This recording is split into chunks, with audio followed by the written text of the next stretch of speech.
The guard's footsteps echoed like slow thunder down the concrete hallway.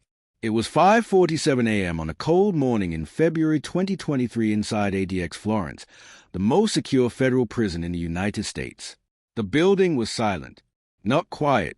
Silent. The kind of silence that feels heavy, like the walls themselves are holding their breath. Inside cell C-107, inmate Marcus Hill, a 39-year-old man who had spent 11 straight years without real sunlight, stood on his metal bunk with his ear pressed against a tiny ventilation slot. Something was wrong. Normally, the morning sounds were predictable. The distant hum of the industrial air system, the electronic click of doors unlocking for guard rotations, the rumble of food carts rolling toward the unit. But today, none of it was happening. The lights in his cell flickered twice. That never happened at ADX. Everything here is built to be perfect, controlled, predictable. The power didn't flicker unless something serious was happening. Marcus stepped down slowly, his bare feet touching the freezing concrete. He stared at the steel door, waiting for the small rectangular food slot to open. It didn't. At 5:50 a.m., alarms began to pulse. Not loudly, quiet, controlled beeps. The kind used when staff didn't want inmates to panic. Marcus knew those beeps. They meant someone in the unit wasn't responding. He moved closer to the door, pressing his face against the seam. ADX cells don't allow you to see out, but if he focused hard enough, he could sometimes catch faint sounds through the cracks. But today he didn't hear faint sounds. He heard absolute nothing. Then, suddenly, boots. Dozens of them. Fast. A full team. The control center had locked down the entire Delta Range, and the boots were moving towards cell C-110, just 3 doors down from Marcus. That inmate, Daniel Reyes, a quiet man who had spent years sketching imaginary skylines in the dark, hadn't made a sound since the night before. The boot stopped. A voice shouted, "C-110, respond. C-110, stand back from the door." No answer. A second set of beeps echoed, meaning a medical emergency was being declared. Marcus stepped back from his door. He knew what was coming. The heavy security panel slammed open. The cell door released with a deep metallic bang. Guards stormed in. A medic rushed behind them. For 5 long seconds, the hallway stayed frozen in silence. Then the medic yelled, "We've got a situation. He's unconscious." Marcus's heart dropped, not because Daniel was unconscious, but because he knew every time someone inside ADX collapses, the entire prison changes. Protocols tighten. Movement stops. Every inmate loses what little freedom they have left. And no one, not even the staff, knows how long the lockdown will last. As a guard scrambled, a new sound cut through the silence, a sound Marcus had never heard in 11 years. The outer security doors powering down. The entire block was sealing. He whispered to himself, "What is happening out there?" But the real question, the one that would haunt him for the next 24 hours, was, what happens to me when the world outside myself stops moving? Because in ADX, when the system locks tight, you don't get sunlight, you don't get answers, you don't get out, you only get silence and time. And right now, time felt like the most dangerous thing of all. Fade to black. Cut to opening title. When the lockdown began, Marcus felt the air change inside cell C-107. ADX wasn't like other prisons. It wasn't loud, it wasn't chaotic, and it wasn't filled with shouting inmates or clanking bars. Instead, it was controlled like a military lab, quiet, regulated, measured. But even in the world's most secure prison, inmates relied on one thing to survive: routine. The moment the routine broke, the mind began to break with it. Marcus sat on the small concrete ledge that served as a desk. The only natural light he ever saw came through a narrow window, 4 inches wide, 3 feet tall, angled upward so he could see only the sky, never the ground, never the horizon, never another human being. On normal days, he used that window to track time. In winter, the sunlight would hit his cell wall for exactly 9 minutes. 9 minutes of pale, indirect light. 9 minutes that reminded him the world still existed. But today, clouds covered everything. The sky looked like a gray sheet pulled tight across the world. There would be no 9 minutes. Not even one. Marcus leaned his forehead against the cold concrete. He remembered the routine he used to trust. 6 a.m., lights brighten. 6:05 a.m., first head count. 6:25 a.m., breakfast slot opens. 7 a.m., showers rotate one inmate at a time. 8 a.m., recreation enclosure open for limited movement. 9 a.m., cells go silent again. That schedule had stayed the same for more than a decade. Today, it was gone. He tried to calm himself by breathing slowly, the way ADX psychologists taught inmates during the mandatory mental health rounds. In, hold, out. But the silence didn't help. Silence was dangerous here. When you live in a concrete box, your mind fills the quiet with the worst possibilities. You imagine reasons. You imagine threats. You imagine something happening that you cannot control, cannot escape, cannot stop. At 7:12 a.m., Marcus heard the metallic click of a food cart. He sat up fast. Finally, something normal, a sign that the world still moved. But the cart didn't stop at his cell. It rolled right past him. Then it stopped. It wasn't at C-107. It was at C-110, Daniel's cell. He heard the medic speaking softly, then the rattle of equipment being packed away. That meant Daniel was still alive, but the guards were preparing to move him. Movement of a medical patient at ADX was rare, extremely rare, because moving someone meant sending a message to everyone else. Whatever happened is serious. The guards spoke in low voices as they secured Daniel to a stretcher. Marcus couldn't see anything, but he listened to every sound like his life depended on it. 3 straps, 2 buckles, 1 oxygen line. Then the medic said something that made Marcus freeze. Notify control. Possible collapse due to isolation stress. Marcus swallowed. Isolation stress. That was a phrase psychologists use when someone's mind began slipping from the pressure of living in a cell the size of a walk-in closet for years. Marcus whispered to himself, "Please, no, not him." Daniel was one of the few men who used his time to draw. Sketches of cities he invented. Birds he imagined. Buildings with windows that opened. But after 11 years inside ADX, the human mind could become brittle. Even Daniel's. The guards moved quickly, guiding the stretcher toward the unit exit. The electric lock released with a loud clunk, one of the few sounds loud enough to cut through the thick air. Marcus pushed his palm against his door, wishing he could see through it, wishing he could ask what happened, wishing for any sign that he wasn't next. By 7:30 a.m., the stretcher was gone. The hallway was quiet again, and the unit stayed locked. Normally, after a medical removal, the schedule would go back to normal within 20 minutes. Not today. At 8:10 a.m., the lights flickered again. Not once, 3 times. Marcus's heart pounded. Something bigger was happening. A voice crackled over the hidden speaker system, the one inmates almost never heard from. Attention Delta Range. All movement is suspended. Remain in place until further notice. Marcus whispered, "Why? What's going on?" No one answered. No guards walked by. No food slot opened. Nothing. Time stretched. Minutes felt like hours. Hours felt like days. Without sunlight, without movement, without routine, the cell felt tighter, smaller, like the walls were slowly leaning inward. By 9:40 a.m., Marcus noticed something he had never seen before. His breath, visible, inside his cell. The air was getting colder. The vac system, the one machine ADX could never afford to lose, was slowing down. That meant one thing. There was a shutdown somewhere in the prison's main power grid. A real one. Not planned. Not normal. And not safe. Marcus stepped backward until his shoulders touched the wall. He listened. He waited. He tried to stay calm. But then, at exactly 9:46 a.m., he heard something that made the hair on his arm stand up straight. A deep, low rumble. Not inside his unit. Somewhere beneath it.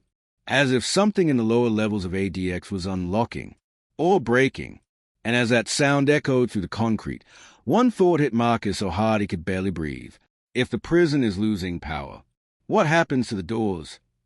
For most people, a soft rumble under their feet wouldn't mean much. Maybe a generator starting. Maybe a machine turning on. But at ADX Florence, a place designed so nothing shakes, nothing rattles, nothing moves without permission, That sound was a warning no inmate ever wanted to hear. Marcus stood completely still. The concrete under him vibrated again, just slightly, not enough to knock anything over, but enough to feel through his bare feet. It felt like a slow heartbeat deep in the prison floor. ADX wasn't a normal building. It was built with 20,000 tons of reinforced concrete, earthquake-resistant foundations, and shock-absorbing structures. A rumble meant something was off in the deepest part of the prison, the mechanical levels where only engineers and a few high-clearance officers were allowed. The ventilation system hissed once, then slowly quieted. The usual humming sound faded into a whisper, then disappeared entirely. That had never happened before. Without ventilation, ADX Florence became cold, fast. The prison sits at 6,000 feet elevation in the Colorado mountains. Winter air can freeze metal. Marcus rubbed his arms as the temperature dropped by the minute. He whispered, "Come on, not the power, not here." He backed toward the window and looked up at the thin slice of sky. The clouds had grown darker, thicker, almost metallic-looking. The morning sun had never even had a chance. No sunlight for the day, no heat, no ventilation, no movement, no schedule, no answers. He tried knocking lightly on the steel door, not aggressively, just enough for a guard to hear if someone was close. No response. Marcus sat on the edge of his concrete bed. His entire self felt wrong. The silence wasn't normal ADX silence. This was deeper. He could almost feel it pressing in on him. At 10:11 a.m., the speaker crackled. Every inmate on Delta Rain froze. A robotic tone played first, a sign the message wasn't coming from a guard, but the automated system. Attention. Technical malfunction detected. All inmates remain secured. Staff response in progress. Then the line went dead. A malfunction. Inside ADX, the most secure prison in America, Marcus frowned. That wasn't possible. Every system in ADX had backups. Every backup had a backup. Power failures weren't supposed to exist. He walked toward the steel sink and turned the faucet. A thin, cold stream came out, much weaker than usual. Water pressure was dropping. That meant the pumps were struggling too. Marcus felt his breathing tighten. He wasn't panicking, but he understood the danger. When systems failed in a regular prison, inmates got restless or loud. When systems failed in ADX, inmates started to lose track of time, space, and reality extremely fast. The prison wasn't built for comfort. It was built to keep men still. Predictable. Controlled. But right now, the control was slipping. At 10:32 a.m., Marcus heard something he had almost forgotten existed. A human voice from the hallway. Not a guard. Not the automated system. It was another inmate, somewhere nearby. The voice shouted, "Hello? Hello? Anybody? What's going on?" Marcus froze. Voices carried strangely in ADX. You couldn't speak to other inmates through vents, and the doors were too heavy to hear through unless someone screamed. For someone's voice to be that clear, the hallway must have fallen completely silent. Another voice yelled from farther down the unit. "Is the power out? Hey, answer us." Marcus stepped close to his door, but he didn't speak. Rule 1 of ADX survival. Save your voice. Save your energy. Save your mind. Yelling never helped. It only exhausted you. More voices joined in, panic rising, fear echoing from cell to cell. Marcus whispered to himself, "This is bad. This is really bad." ADX wasn't built for group noise. Even a few loud voices made the hallway feel like it was shaking. Inmates were shouting things he couldn't fully understand. Questions, curses, desperate calls for guards. For the first time in years, Marcus didn't hear keys, boots, radios, or command voices. Nothing. The prison staff wasn't answering. Then, out of nowhere, a massive metallic slam vibrated through the concrete. It sounded like something heavy locking into place deep within the structure, far beneath the cell floors. Marcus braced himself against the wall. Another slam. Then another. The inmates fell silent. Everyone heard it. Everyone felt it. 3 heavy, distant clanks. Then a grinding sound that echoed like steel sliding along metal. Marcus had only heard that sound once before. in 2016, when ADX conducted a full-scale emergency lockdown drill across the entire facility. That sound came from the deepest part of the prison, the primary containment gates. Huge, steel-reinforced barriers used only when the prison needed to isolate each section completely. Some inmates called it the belly of the beast closing. Marcus swallowed hard. If those gates were moving, something serious, something unprecedented, was happening in the lower levels. The lights in his cell flickered again, this time harsher. The bulb buzzed as if the electricity was fighting to stay alive. The speaker suddenly activated again, but this time the voice wasn't automated. It was a guard, breathing hard, speaking fast. All inmates remain in your cells. Repeat, remain secured. Staff is responding to a critical systems issue. Stay calm. His voice was shaky. Guards at ADX never sounded shaky. Before Marcus could process that, a distant alarm began to pulse. Slow, deep, and unfamiliar. Not the fire alarm, not the medical alarm, not the movement alarm. It was something else. Something he had never heard in 11 years. The pulse echoed through the concrete walls like a heartbeat. Marcus felt his hands tremble. What is that? What's happening down there? The hallway went silent again. Even the inmates stopped shouting. Everyone listened. The alarm grew louder, stronger. It wasn't coming from the top floors, or the outer gates, or the recreation yards. It was coming from below, from the Sublevels, from the place inmates were never supposed to know existed. Marcus backed away from the door, slowly, breathing shallow, because whatever that alarm meant, it wasn't just a technical malfunction. It wasn't just a power issue. It wasn't just a lockdown. It was something the prison had never prepared them for. Then, at 11:03 a.m., when the alarm reached its peak, the floor beneath Marcus's feet vibrated so hard he nearly fell. And somewhere deep in the lowest part of ADX, a second alarm began to scream. The inmates panicked. Someone shouted, "That's the emergency sublevel alert." What did they lose down there? Marcus grabbed the edge of his bed to stay balanced. His breath fogged in the frozen air. 2 alarms, 2 failures, 1 prison, and one terrifying thought. If the sublevel systems were failing, what else was about to shut down? The moment the second alarm began wailing beneath the prison, Marcus felt something shift inside him, something deeper than fear. ADX Florence was famous for being unbreakable. Every guard, every report, every documentary said the same thing. Nothing goes wrong at ADX. But now, something was going very wrong. The air was freezing, colder than any morning he could remember. His breath came out in white clouds. The cell felt like the inside of a refrigerator. He paced slowly to keep his body warm. 1 step, 2 steps, turn, repeat. But pacing made him think. And thinking, in ADX, could be dangerous.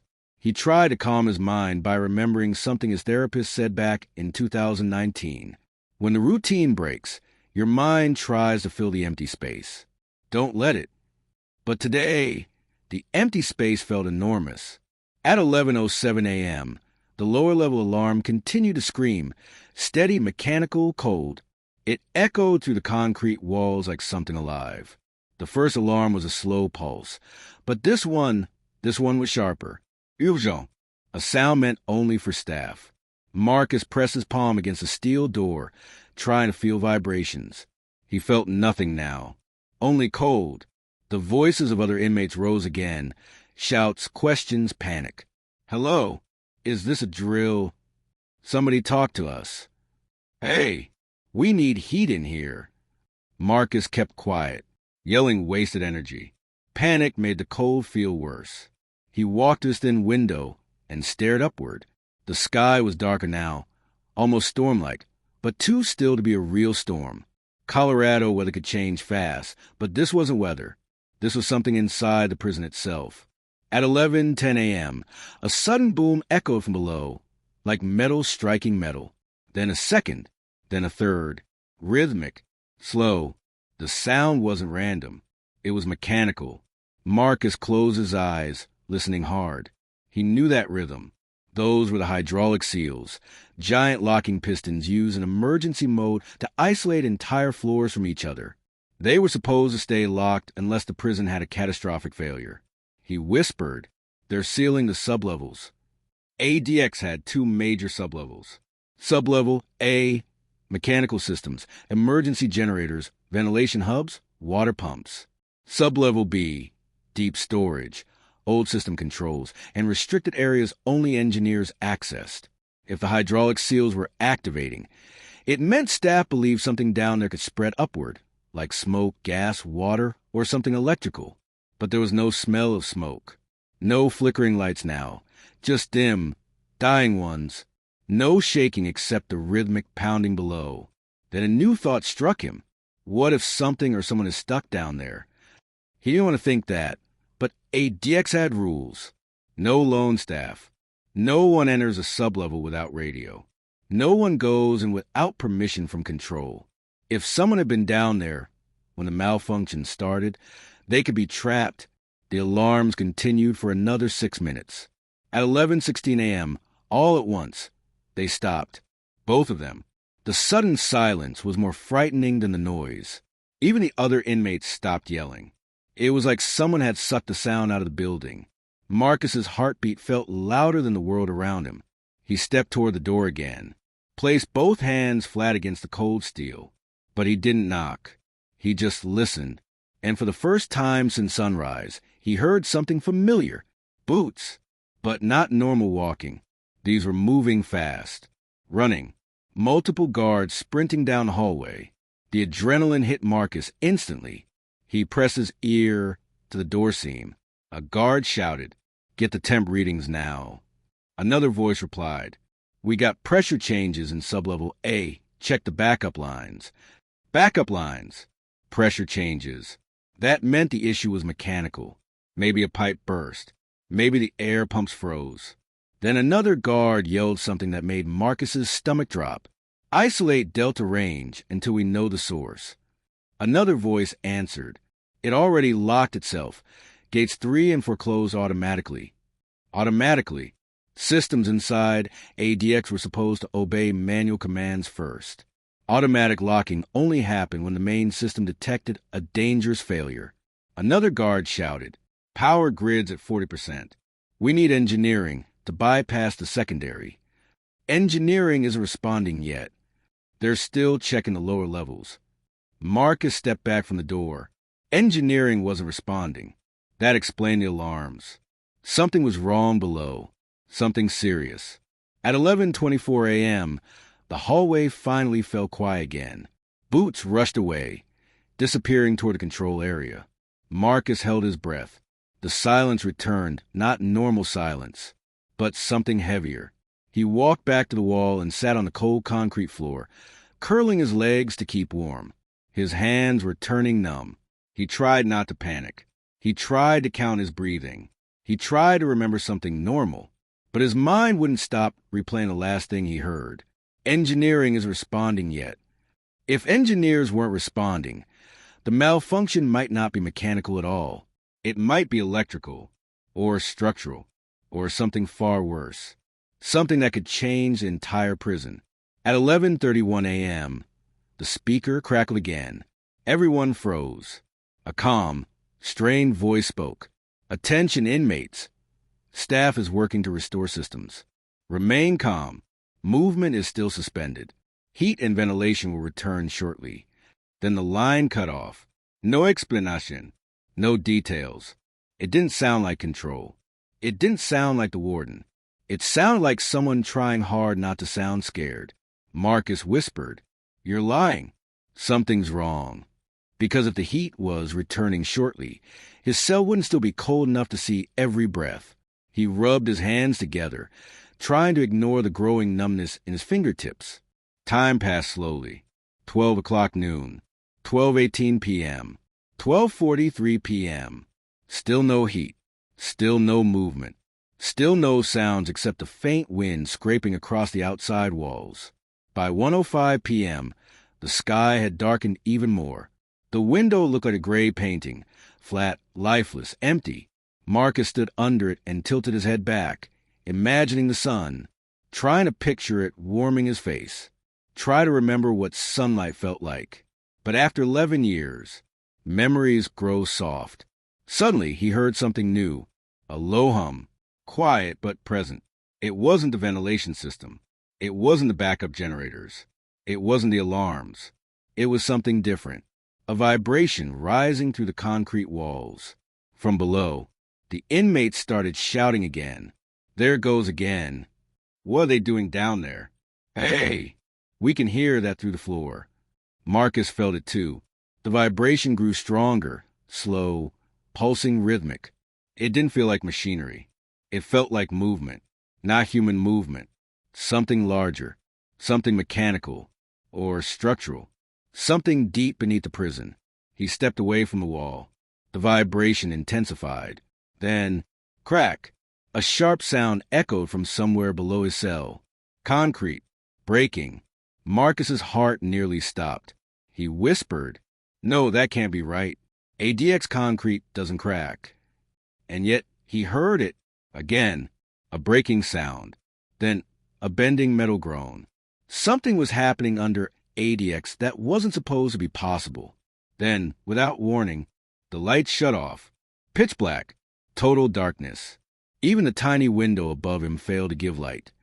The sky outside had turned almost black itself. Marcus stood frozen, blind, shaking, as the vibration below grew stronger. When the lights died, the darkness inside ADX wasn't like normal darkness. It wasn't the kind you experience at night in a room with the curtains closed. This darkness felt alive, thick, heavy, pressing against the skin like water. For the first few seconds, Marcus didn't move. He couldn't. His body reacted on instinct, freezing in place, trying to make sense of a world that had vanished in an instant. He held out his hands, expecting to see even a faint outline. Nothing. Total, consuming black. His own breathing sounded too loud. The soft echo of his inhales bounced off the concrete like distant footsteps. A familiar voice in his memory whispered, "In ADX, darkness plays tricks on your mind. Stay still. Stay grounded. Don't let your imagination run." But this wasn't imagination. This was real. Somewhere deep below the floors, the vibration continued, slow and rhythmic, like a giant engine turning to life after years of sleep. It pulsed through the walls, bleeding into the steel frame of the building. Marcus steadied himself against the edge of the concrete bunk. His fingertips felt the cold surface, icy, as if the temperature had dropped another 10 degrees the moment the power died. He whispered, barely audible, "Stay calm, stay calm." But then a noise pierced the silence, sharp, metallic. Clang! It echoed through the entire Delta Range. In the cells around him, voices exploded in panic. "Hey! What was that?" Someone talked to US. "Guards! What's happening?" Marcus closed his eyes, though it didn't matter in the dark, and tried to focus on the sounds. ADX had hundreds of noises, each with a specific meaning: doors, panels, vents, alarms, radios. But this sound, this metallic impact, did not belong in any normal list. Another inmate shouted. "That hit the foundation. I felt it in the floor." Marcus agreed. The vibrations were no longer faint. They were rising, growing stronger with each pulse. He placed his palm on the floor. It trembled beneath him. Not violently, not like an explosion, more like pressure, like something was pushing upward. He pulled his hand away fast. "No, no, no, no, this is impossible." Another clang, louder than before, shook the air. The guard speaker crackled suddenly. Static burst through the darkness, then a frantic voice. "All units, maintain position. Everyone hold. We are addressing a sublevel containment issue." Containment issue. Marcus's blood ran cold. Sublevels were supposed to contain machinery, storage, maintenance tunnels, not things that required containment. Then, boom, a deep, hollow thud blasted through the floor like a heartbeat magnified 100 times. The entire cell shook, not violently, but enough to knock Marcus against the wall. Concrete dust sprinkled from the ceiling. The inmates erupted again. The floor moved. What was that? I swear something just hit the foundation. "Hey, guards!" The speaker crackled a second time, but the voice sounded strained, like the guard was shouting while running. All inmates remain calm. Repeat, remain calm. Structural teams are being deployed. Static swallowed the rest. The speaker went dead. Marcus felt his chest tighten. If they were deploying structural teams, then the problem wasn't electrical. It wasn't mechanical. It wasn't ventilation. Something physical was happening beneath the prison. He backed into the far corner, sliding along the cold concrete, trying to make himself small in the darkness. His pulse hammered in his ears. He pressed both palms against his face, trying to breathe, but the darkness made everything feel closer. The walls, the ceiling, the floor, his own heartbeat. For a moment, ADX didn't feel like a prison. It felt like a tomb. At 1:38 p.m., the vibration stopped. Just stopped. Completely. The silence was startling. Too sudden to be natural. This new silence wasn't empty. It was a silence of something waiting. Marcus tried to tell himself it was a power returning. Maybe the system finally stabilized. Maybe the engineers fixed something. But then he noticed something else. The air had changed. The cold wasn't as sharp now. The air felt heavier, warmer, but not in a comforting way. More like standing in a closed room with someone breathing next to you. Marcus froze. Someone else was breathing. Slow, deep, steady, but not from inside his cell. From behind his wall. A long, low exhale. Then an inhale. Then another. Marcus pressed his ear against the wall. He held his breath to listen. The breathing continued. Slow, rhythmic, unmistakably human. But the cells in ADX weren't built back-to-back. They were staggered, offset, designed so inmates couldn't hear each other clearly. This breathing wasn't coming from another inmate cell. It was coming from somewhere deeper.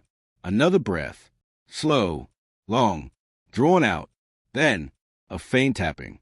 Not loud, not sharp, just a light, deliberate tap, tap, tap, as if someone or something was touching the inside of the wall.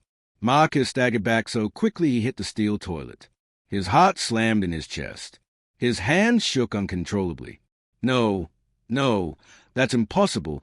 No one is behind that wall. No one. He tried to steady himself, but then another sound cut through the silence. A soft, distant voice. Not clear, not speaking actual words. More like a whisper carried through thick concrete. A sound that shouldn't travel in a building like ADX. Marcus felt ice water run through his veins. He wasn't imagining it. The voice was real. He turned toward the sound, but he couldn't locate it. ADX acoustics were designed to kill echoes, but this sound slipped through, thin and eerie. And then, from somewhere deep below the Sublevels, something hit the foundation again. Not a crash, not a slam, a single, heavy thud, like a massive object settling into place. Dust rained from the ceiling again. Marcus grabbed the edge of the bunk before he lost his balance. What is under this prison? He didn't whisper it out loud. He barely even formed the words. But the question echoed inside his mind like a warning. He pressed his back against the wall, trying to make sense of the breathing, the tapping, the vibrations, the collapse in the sublevel, the sealed gates, the power failure. Nothing made sense. Nothing except one terrifying possibility. The malfunction wasn't random. Something down there was causing it. Something big enough to disrupt the prison systems. Something close enough to feel through the concrete. Something that wasn't supposed to exist under ADX Florence. Suddenly, the lights flickered, not fully turning on. Just a brief, weak flash. A pale glow that illuminated the cell for less than half a second. But in that half-second flash, Marcus saw something that made his blood freeze. A hairline crack running down the far wall of his cell. Thin, new, fresh. It hadn't been there before. The lights blinked again, slightly longer this time. The crack looked bigger, wider, as if the wall itself had shifted. And just before the lights died again, Marcus saw something else. A faint puff of dust rising from the crack, as if air was pushing through it. From the inside of the wall, the darkness swallowed the room again. Marcus stumbled backward, breathing fast, shaking violently, because now he knew.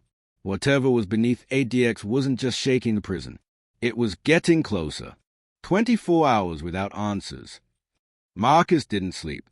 You don't really sleep in ADX on a normal day. You drift. You fade in and out. But this wasn't a normal day. This was the first time since he'd arrived in 2012 that he felt like the prison itself was changing around him. The crack in the wall would not leave his mind. He couldn't see it in the darkness, but he could feel where it was. His body knew. It was like having a cut in your skin. You always know exactly where it is, even without looking. He sat on the concrete bunk with his back pressed against the opposite wall, as far away from the crack as possible. The thin mattress didn't help much. The cold from the concrete numbed his legs. Time stopped meaning anything. There was no clock, no sunlight, no routine sounds. Only darkness and the occasional distant thud from deep below. Minutes felt like hours. Hours felt like days. To stay sane, Marcus tried the one thing he had left, memory. He closed his eyes and forced himself to remember a morning before ADX. A real morning. A free one. He pictured February 2011, waking up in his small apartment in Chicago. Light coming through the blind slats. Traffic outside. The sound of a TV in the next unit. The smell of burnt toast from the cheap toaster he never replaced. He'd had problems then. Serious ones that eventually led him here. But in that moment, he had something he would give anything for now. Choice. He could walk outside. He could feel the wind. He could look up and see the sun. Now, in February 2023, he was inside a concrete box in Colorado, wondering if the building over his head was still stable. A cold draft brushed across his face. He snapped his eyes open. That wasn't memory. That was real. The air was moving. But the ventilation was still off. He stood slowly and took a careful step forward, his hand trailing along the wall as a guide. The cell was a rectangle. He knew every inch by heart. 7 steps to the door. 3 steps from the door to the sink. 4 steps to the bunk. He moved toward the center. Another faint breeze brushed the side of his neck. It was coming from the direction of the crack. His heart pounded. No, that's not possible. These walls don't leak, he whispered. But the air didn't care what was possible. He took one more step toward the far wall, then stopped. He wasn't going any closer in the dark. He turned his back to it and pressed his palms against his thighs, trying to steady his breathing. A voice shouted from another cell, somewhere down the range. "Hey, anybody still got lights?" Another voice answered, "No, nothing. I can't even see my hand." Farther down, another man yelled, "Something's wrong with the walls. Man, I heard cracking." Marcus exhaled slowly, realizing he wasn't alone in what he'd heard. It wasn't his mind. He wasn't imagining it. Other people felt it too. Then, for the first time since the blackout, Marcus heard something he had not expected. A radio. Faint, muffled, but clear enough. From the hallway. Guard radios had a specific crackle, like static wrapped in metal. He couldn't make out words, but he could tell a group of staff was nearby. Boots. Radios, whispered commands. Then a flashlight beam cut under his door, just a thin line of light bending across the floor. Marcus's chest tightened. He took a step forward. The beam moved past his cell, slow and steady. He heard keys, more radios, then a man speaking low. "Check every wall on this range. Any sign of structural compromise gets flagged. Take photos. Don't skip a cell." Another voice answered, "Yes, sir." Structural compromise. They were checking for cracks. The flashlight beam returned, slower this time. A face stopped at his food slot. He couldn't see it, but he sensed the presence, the way you know someone is standing on the other side of a door. Metal clicked. The food slot popped open. A bright flashlight stabbed into the cell. Marcus squinted, raising an arm to shield his eyes. His world went from total darkness to blinding white in a second. C-107, step to the back of your cell and face the rear wall, the guard ordered. Marcus did as he was told, moving backward, flattening his palms against the far wall, right next to where he knew the crack was. The flashlight skimmed slowly across the floor, up the bed, over the sink, and finally toward the wall behind him. "Hold still," the guard said. The white beam climbed up the concrete. There it was. The crack, thin, jagged, running from the corner of the ceiling halfway down the wall. Small chunks of dust still clung to the edges.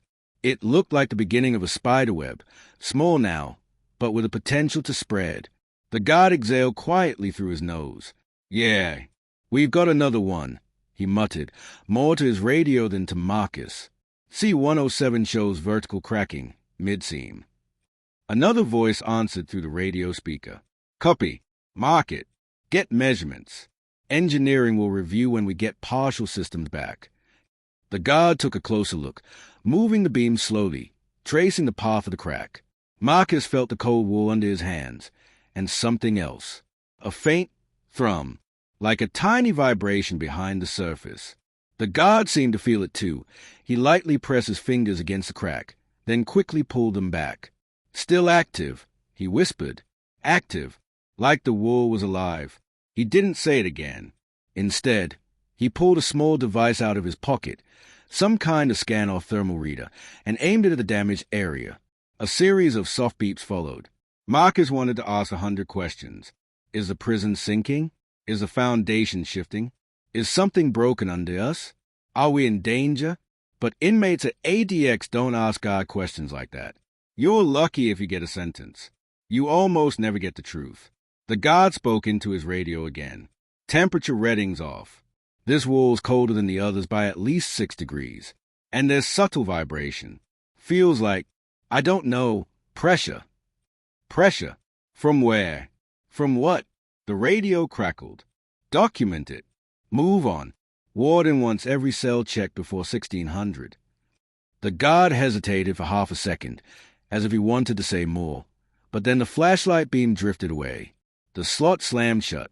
The cell dropped back into darkness. The tiny strip of light under the door moved on, checking the next cell, and the next, and the next. Marcus stood frozen against the far wall, his palms flat against the cold concrete, colder than the rest. He slowly slid his hands away, like he was afraid the wall might suddenly push back. His mind raced. Walls shouldn't vibrate. Cracks shouldn't feel active. Cold shouldn't collect in one single line. He went back to the bunk and sat down hard, staring toward the unseen crack. Outside his door, the inspection continued. C-108, clear. No visible damage. C-109, slight hairline fracturing at ceiling joint. C-110. A pause, then a quiet voice. Still sealed for investigation. Move on. C-110 was Daniel's old cell, the one where he collapsed, the one they wheeled him out of that morning. Marcus's chest tightened again. What if Daniel's collapse wasn't just stress? What if he felt something first? What if whatever was shaking the Sublevels reached him before it reached the others? Hours rolled forward. He couldn't see them, but he felt them like weight stacking on his shoulders. No lunch came. No recreation time. No showers. Just darkness and the occasional flicker of a flashlight through the slot as guards rushed by on repeat checks. At some point, maybe 4 p.m., maybe 5 p.m., maybe later, the building shifted again. The breach that wasn't. The warden's voice faded into static, but his last sentence repeated over and over inside Marcus's head. There's no breach. He said it too strongly, too carefully, too often. When leaders over-explain something, it usually means they are hiding the truth, or hiding from it. Marcus didn't move from a bunk. He stayed completely still, staring into the darkness where the crack waited, thin but alive, like the line on a heart monitor. Something was wrong beneath ADX. Something mechanical. Something structural. Something they couldn't stop. The prison wasn't built to fail, but it was also never built for what was happening right now. He pressed his palms into the mattress, grounding himself. He told himself it was just a malfunction, just a frozen pipe, just collapsed equipment, just stress on the foundation. But the voice inside him, the one that had kept him alive for 11 years, whispered something else. This prison is trying to warn you. The building groaned again, soft, almost like it was sighing. Marcus closed his eyes. Then, finally, after nearly 9 hours of blackout, the lights flickered, not strongly, not fully, just enough to turn the darkness into a pale gray haze. A dim glow spilled through the hallway from emergency lights outside the cells. The cell itself remained dark, but he could see shapes now, shadows, outlines, the edges of concrete. Then the window above him lit faintly, a sliver of dull sky, clouds drifting. Still no sunlight, but at least the darkness wasn't complete anymore. The emergency speakers crackled. A guard, not the warden this time, spoke quickly. Delta range, stand by for heating restoration. Systems are stabilizing. Heating, ventilation, backup power. For the first time all day, Marcus could feel the cell warming, just a little. Not enough to be comfortable, but enough that his breath appeared less sharply. The ventilation system hissed twice, coughed like an old lung, then fell silent again. Not perfect, but trying. The prison was waking back up. In the cells around him, inmates began yelling again. "We got light. Heat's coming back. I can see my hands. Someone tell US what's going on." Marcus didn't yell. He didn't move. He didn't celebrate, because a crack in his wall was still there, quiet, thin, but undeniably real. And a prison like ADX doesn't just crack. Not from weather. Not from age. Not from normal stress. Something had caused it. A low intercom ping echoed through the hallway. The warden's calm voice returned. "Delta range, listen carefully. We experienced a technical issue in the lower mechanical levels. The facility is secure. There was no breach, no threat, and no danger to staff or inmates. You will receive meals shortly. Movement will resume tomorrow morning pending engineering clearance." Meals, heat, routine, like they could pretend nothing had happened. But Marcus heard something different in the warden's tone now. Relief. Genuine relief. That was worse than fear. Fear meant danger. Relief meant something barely avoided danger. Marcus shifted slowly on the bunk, staring toward the wall. With a faint glow creeping through the hallway, he could finally make out the crack, a thin shadow stretching down the concrete like a fault line in a map. Then, without warning, the wall vibrated one last time. Not strong, not loud, just a soft, sinking tremor, almost like a breath. Marcus presses back against the opposite corner. He didn't blink. Nothing else happened. No more shaking. No more alarms. No more sounds from below. Just quiet. The shift stopped. The building settled. The moment passed. After 10 more minutes, the food slot popped open. A tray slid inside. Cold sandwich. Apple. Container of water. Routine returning. He ate slowly, thinking about everything. Daniel collapsing. The alarms. The hydraulic seals. The power dying. The crack forming. The vibrations deep below. The heat change. The warden's voice. The relief. The silence. He swallowed the last bite and pushed the tray away. Whatever had happened under ADX. It wasn't over. Not really. You don't get structural cracking in a Supermax prison without a reason. You don't get hydraulic gates closing for no reason.